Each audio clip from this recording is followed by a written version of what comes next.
હવે આપણે જોવાનું છે કાર્યપ્રણાલી અને ઉત્સેચકો।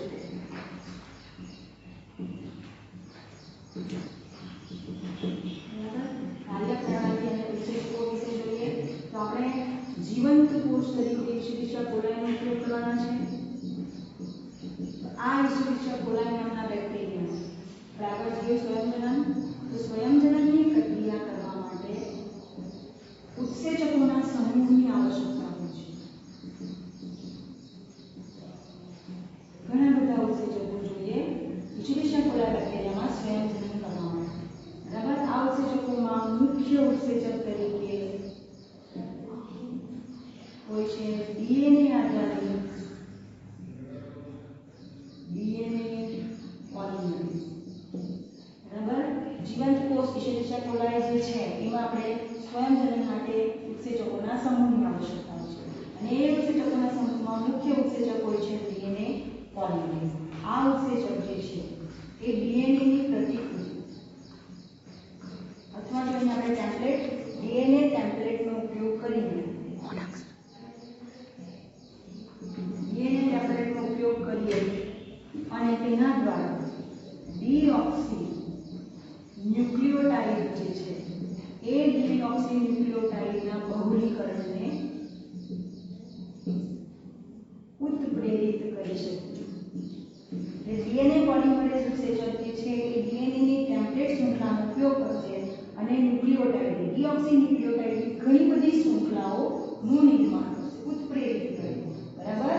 બહુલીકરણ એટલે ઘણી બધી શૃંખલાઓને ઉત્પ્રેરિત કરતું હોય છે અને આ ઉત્સેચક છે એ ખૂબ જ ઓછા સમયમાં ઘણી બધી વધુ સંખ્યામાં ન્યુક્લિયોટાઇડને જે છે એનું બહુલીકરણને ઉત્પ્રેરિત કરતું હોય છે બરાબર। હવે આપણે અહીંયા વાત કરતા છીએ ઇશિરીશિયા કોલાઈ બેક્ટેરિયાની। તો ઇશિરીશિયા કોલાઈ બેક્ટેરિયામાં આપણે ફર્સ્ટ લેક્ચરમાં જોયું હતું કે એમાં બેઝ પેરની સંખ્યા કેટલી હોય છે 4.6 × 10⁻⁶ બેઝ પેર। એટલે ઇશિરીશિયા કોલાઈ જે છે એમાં સ્વયંજનન પૂર્ણ થવા માટે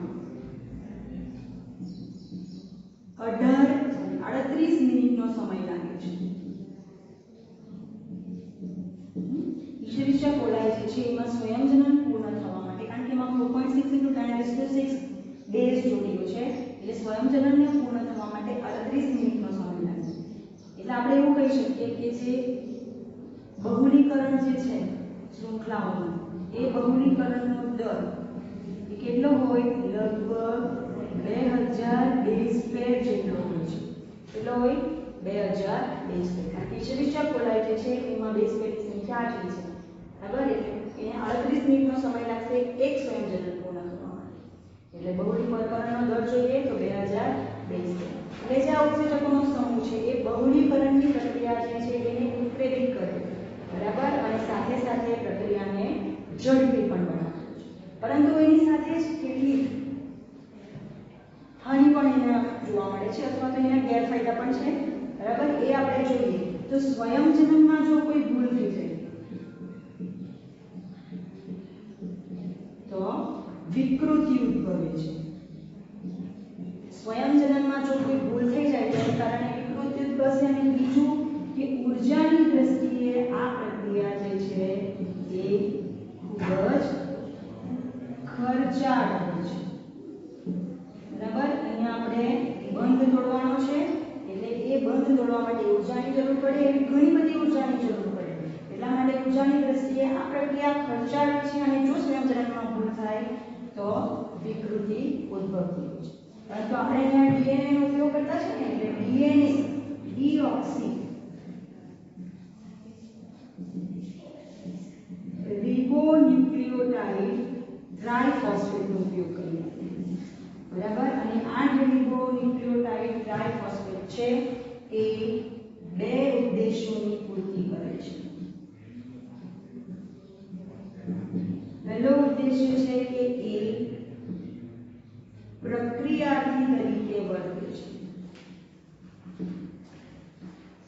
અને બીજું એ છે કે બહુલીકરણ જે છે એ બહુલીકરણની પ્રક્રિયા માટે ઊર્જા પૂરી પાડે છે। સ્વયંજનન જે છે આ પ્રક્રિયા ઇશિરીશિયા કોલાઈમાં જોવાની એમાં આપણે ડીઓક્સી ટ્રાઇફોસ્ફેટનો ઉપયોગ કરીએ જે બે પ્રકારના ઉદ્દેશોની પૂર્તિ કરશે. એક તો એ પ્રક્રિયા તરીકે કાર્ય કરતું હોય છે અને બીજું કે બહુલીકરણની પ્રક્રિયા માટે જે જરૂરી ઉર્જા છે એ પૂરી પાડતું હોય છે. બરાબર. હવે આ જે પ્રક્રિયા છે એને એક સાથે પ્રક્રિયા પૂર્ણ કરવી હોય તો આપણે ડીએનએ પોલિમરેઝનો ઉપયોગ કરીએ. ઉત્સેચકના સમૂહની આવશ્યકતા આપણે આગળ જોઈ ગયા. તો એક સાથે જો આ પ્રક્રિયા પૂર્ણ કરવી હોય સ્વયંજનનની તો આપણે ડીએનએ પોલિમરેઝની સાથે અન્ય ઉત્સેચકની પણ જરૂર છે. કેવી રીતે તે આપણે સમજીએ. તો જે ડીએનએ છે એ ડીએનએ કેવો છે? લાંબો પોલિમર છે. એ લાંબો પોલિમર એટલે એની બંને શૃંખલાને એક જ સાથે આપણે અલગ નહીં કરી શકીએ. કેમ નહીં કરી શકીએ? કારણ કે જો બંને શૃંખલાને એક સાથે અલગ કરીએ તો ઘણી બધી ઊર્જાની જરૂર પડે અને આપણી પાસે એટલી બધી ઊર્જા પર્યાપ્ત નથી. એટલે અહીંયા ઉત્સેચક જે છે એની સાથે ઘણા બીજા અન્ય ઉત્સેચકની જરૂર પડે. બરાબર. અહીંયા આપણે ડીએનએ પોલિમરેઝની વાત કરતા છે તો બંને શૃંખલાને અલગ નહીં કરી શકાય તો શું કરવાનું? તો સ્વયંજનન જે થાય એ સ્વયંજનન એ ડીએનએ કુંતલ છે. બરાબર.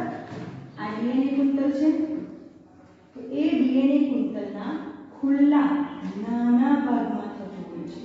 આખું આપણે અલગ કરી શકીએ એટલે નાનો ભાગ રાખીએ. ડીએનએ નો ખુલ્લો નાનો ભાગ જે છે અહીંયાથી સ્વયંજનનની શરૂઆત થાય અને એને આપણે સ્વયંજનન ચીપિયા તરીકે ઓળખવામાં આવે છે. સ્વયંજનન ચીપિયો જ્યાંથી સ્વયંજનનની શરૂઆત સ્વયંજનન જ્યાંથી થશે એને સ્વયંજનન ચીપિયો કહેવામાં આવે છે. હવે આ સ્વયંજનન ચીપિયા પાસે ડીએનએ આધારિત ડીએનએ પોલિમરેઝ ઉત્સેચક આવશે અને એ ડીએનએ પોલિમરેઝ ઉત્સેચક જે છે એ બહુલીકરણની જે પ્રક્રિયા છે એ માત્ર ફક્ત એક જ દિશામાં કરશે અને તે પણ કરશે 5 પ્રાઇમ ટુ 3 પ્રાઇમની દિશામાં. ફક્ત એક જ દિશામાં ડીએનએ પોલિમરેઝ ઉત્સેચક બહુલીકરણની પ્રક્રિયા કરશે, સ્વયંજનન કરશે. સ્વયંજનન જે થશે તે ફક્ત 5 પ્રાઇમ ટુ 3 પ્રાઇમની દિશામાં થશે. એટલે આ જગ્યા પર કેટલીક મુસીબતો આવી છે. કેવી મુસીબતો? તો આપણે અહીંયા જોઈએ આ શૃંખલા છે ડીએનએની. બરાબર. તો એમાં જે 3 પ્રાઇમ ટુ 5 પ્રાઇમની શૃંખલા છે ટેમ્પલેટ શૃંખલા અહીંયા સ્વયંજનન સતત થતું જોવા મળશે. એટલે આપણે આગળ જોઈએ 5 પ્રાઇમ ટુ 3 પ્રાઇમની દિશામાં થાય એટલે આ નવનિર્મિત શૃંખલા જે બની એ એક જ દિશામાં 5 પ્રાઇમ ટુ 3 પ્રાઇમમાં થશે. કઈ શૃંખલામાં 3 પ્રાઇમ ટુ 5 પ્રાઇમ છે. પરંતુ જે એના સામેની 5 પ્રાઇમ ટુ 3 પ્રાઇમની શૃંખલા છે એમાં સ્વયંજનન તૂટક જોવા મળશે અને જે આ તૂટકને ટુકડાઓ નાના ટુકડાઓના સ્વરૂપમાં નિર્મિત થશે સ્વયંજનન અને ત્યારબાદ આ ટુકડાઓ જે છે એ ડીએનએ લાઇગેઝ ઉત્સેચક દ્વારા ત્યારબાદ જોડાઈ જશે. બરાબર. આ જે છે એ આપણી ટેમ્પલેટ શૃંખલા થશે, પિતૃ શૃંખલા અને આ જે છે એ નવનિર્મિત શૃંખલા છે. બરાબર. આ ટેમ્પલેટ શૃંખલા અને નવનિર્મિત શૃંખલા ક્યાં થયું? સ્વયંજનન ચીપિયા. સ્વયંજનન ચીપિયો કોને કહેવામાં આવે? ડીએનએ જે છે એ લાંબો પોલિમર આખો તોડી શકાય નહીં એટલે બંને છેડાને અલગ નહીં કરી શકાય કારણ કે વધારે ઊર્જાની જરૂર પડે એટલે આપણે શું કરવું પડે? એનો જે ખુલ્લો ભાગ છે નાનો ત્યાં ડીએનએ સ્વયંજનન થતું જોવા મળે અને એ જે ખુલ્લો ભાગ છે સ્વયંજનન ચીપિયા તરીકે. અહીંયા આપણે ડીએનએ પોલિમરેઝનો ઉપયોગ કરેલો. ઉત્સેચક ડીએનએ પોલિમરેઝ પ્રક્રિયા કરે તો જે આ ડીએનએ પોલિમરેઝ ઉત્સેચક છે એ ડીએનએ પોલિમરેઝ ઉત્સેચક સ્વયંજનનની શરૂઆત કરી શકતો નથી.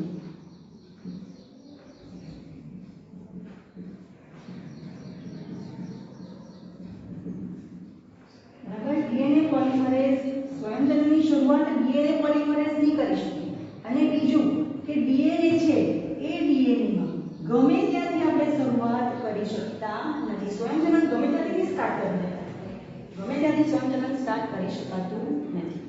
અહીંયા આપણે ઇશેરિશિયા કોલાઈ બેક્ટેરિયામાં જોયા છે. ઇશેરિશિયા કોલાઈ બેક્ટેરિયા જે છે એમાં સ્વયંજનનની શરૂઆત માટે અમુક નિશ્ચિત સ્થાન આપી દીધેલા હોય છે અને એ નિશ્ચિત સ્થાન કે જ્યાંથી સ્વયંજનનની શરૂઆત થાય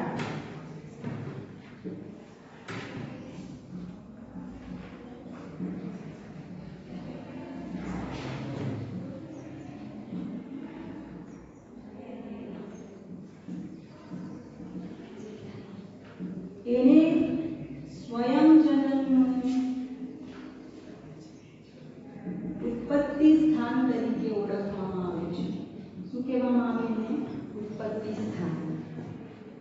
નિશ્ચિત સ્થાન, અમુક સ્થાન નિશ્ચિત કરેલા જ હોય ત્યાંથી જ ડીએનએ ના સ્વયંજનનની શરૂઆત થાય. ગમે ત્યાંથી શરૂ નહીં કરી શકાય અને બીજું ડીએનએ પોલિમરેઝ એની શરૂઆત કરી શકતો. બરાબર? એટલે આપણને નિશ્ચિત સ્થાન આપી દીધેલા હોય ત્યાંથી સ્વયંજનનની શરૂઆત થાય. હવે આ સ્વયંજનનના ઉત્પત્તિ સ્થાન રૂપી ડીએનએ જે છે, ડીએનએ નો ટુકડો, એ ડીએનએ ના ટુકડાને આપણે મેળવવું હોય તો આપણે પુનઃસંયોજિત ડીએનએ પદ્ધતિનો ઉપયોગ કરીને મેળવી શકીએ અને તે માટે આપણને વાહકની જરૂર પડતી હોય છે. આમ વાહકનો અણુ જે છે એ સ્વયંજનનનું ઉત્પત્તિ સ્થાન પૂરું પાડે છે. એટલે આપણે ડીએનએ પુનઃસંયોજનની પદ્ધતિ દ્વારા મેળવીએ અને ડીએનએ પુનઃસંયોજનની પદ્ધતિમાં આપણને શું જોઈએ? વાહક અણુ જોઈએ. એટલે વાહક અણુ જે હોય ત્યાંથી ડીએનએ સ્વયંજનનની શરૂઆત થશે. આ આપણે જોઈએ શિરીષ કોલાયમાં. શિરીષ કોલાય આદિકોષ કેન્દ્રીય સજીવ છે અને સુકોષ કેન્દ્રીય સજીવમાં જોઈએ તો સુકોષ કેન્દ્રીય સજીવ જે છે એમાં ડીએનએ સ્વયંજનન એ કોષ ચક્રની કોષ વિભાજનના S તબક્કામાં આપણને જોવા મળે. બરાબર? એટલે કે ડીએનએ સ્વયંજનન અને કોષ વિભાજન ચક્ર એકબીજા સાથે જોડાયેલા. બરાબર? કારણ કે ડીએનએ સ્વયંજનન ક્યાં જોવા મળે? કોષ વિભાજનના ચક્રમાં જોવા મળે. S તબક્કામાં આવી ગયું. હવે જો ડીએનએ સ્વયંજનન થાય પરંતુ કોષ વિભાજન ન થાય, બરાબર, તો અહીંયા આપણે પોલિપ્લોઇડી જોવા મળે. પોલિપ્લોઇડી